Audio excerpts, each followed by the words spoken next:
Венесуэла бийлиги Каракастагы жарылуулар үчүн АКШны айыптады. Венесуэланын борбору Каракас шаарында 3 январга караган түндө бир нече жарылуу болуп өрчүктү. Шаардын түштүк тарабында ири аскери базасы жайгашкан аймакта электр жарыгы үскүлтүккө учурады. Венесуэланын авторитардык президенти Николас Мадуро башына турган бийлик АКШ өлкөгө чабуул койду деп билдирип, чукул абал жарыялады. Азырынча бул боюнча Ак үй же Пентагон расмий маалымат бере элек. CNN News каналынын журналисти Дженнифер Джейкобс Венесуэлага чабуул коюу тууралуу буйрукту АКШ президенти Дональд Трамп бергенин белгилөөдө. Ушундай эле маалыматты өз булактарына таянып Fox News жарыялады. Мурдараак Ак үй Венесуэланын бийлигин байыңзат сатууга тиешеси бар деп айыптап, легитимсиз деп атаган. Булак Азаттык. Венесуэланын президенти Николас Мадуро өлкөдөн чыгарылгандыгы айтылууда.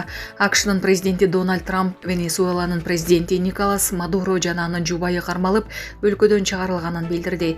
Бул тууралуу чет элдик басылмалар жазышты. Президент Николас Мадуро жубайы менен бирге кармалып, өлкөдөн чыгарылды.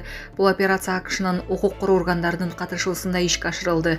Толук маалымат кийинчерээк берилет деп айтылат Трамптын билдирүүсүндө.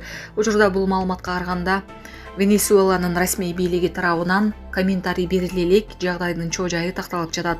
Беле кетсек, Венесуэланын борбору Каракас шаарында жардыруулар болуп жатканы кабарланган. Кытайда жер төлөөсүнөн тонналаган алтын табылган экс-мэр өлүм жазасына тартылды.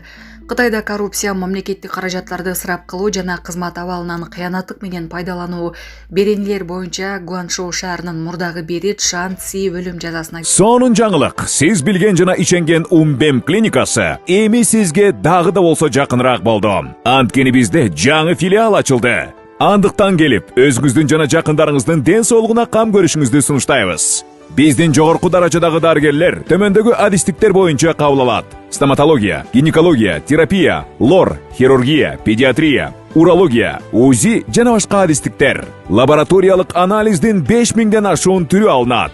Жогорку даражадагы стерилизациялоо. Биздин дарек ВДНХ метросу, Кондратюка көчөсү 2. Телефон номерибиз 8925 103 22 55. Кабыл алууга алдын ала жазылып келүүңүздөрдү суранабыз. Умбем клиникасы. Сиздин ден соолугуңуз, биздин камкордук. Кесилди.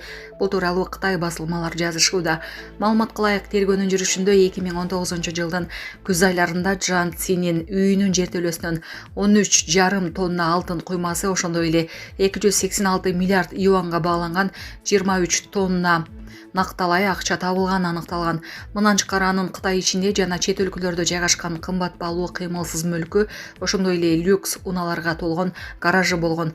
6 жылга созулган тергөө иши экс-мэрдин жер тилкелерине байланыштуу келишимдерди түзүү жана ири соода-саттык иштерин жүргүзүү үчүн ири өлчөмдө пара алып турганын тастыктаган. Кытай бийлиги бул ишти өлкөдөгү эң ири коррупциялык кылмыштардын бири катары баалоодо. Борбордо жасалма номер менен жүргөн айдоочу кармалды. Бишкекте мас абалында жана жасалма номер менен унаа башкарган айдоочу кармалды. Бул тууралуу жол милициясынан билдирди.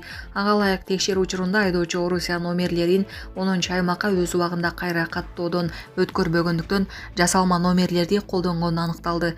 Ошондой эле айдоочунун мас абалында экени белгилүү болду. Аталган факты боюнча айдоочуга карата тиешелүү укук бузуулар жөнүндө протоколдор түзүлүп, транспорт айып короого киргизилди.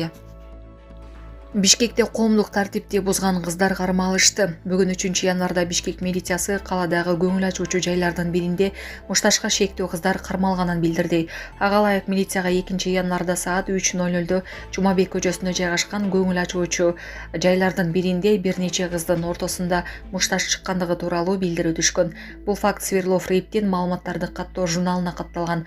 Анын жүрүшүндө майда бейбаштык негизинде 24-21 жаштагы жарандар кармалып, убактылуу кармоочу жайга киргизилди. Мындан тышкары жаран мүлүктүк зыян келтирүү боюнча иш козголуп, иликтөө иштери жүрүп жатат.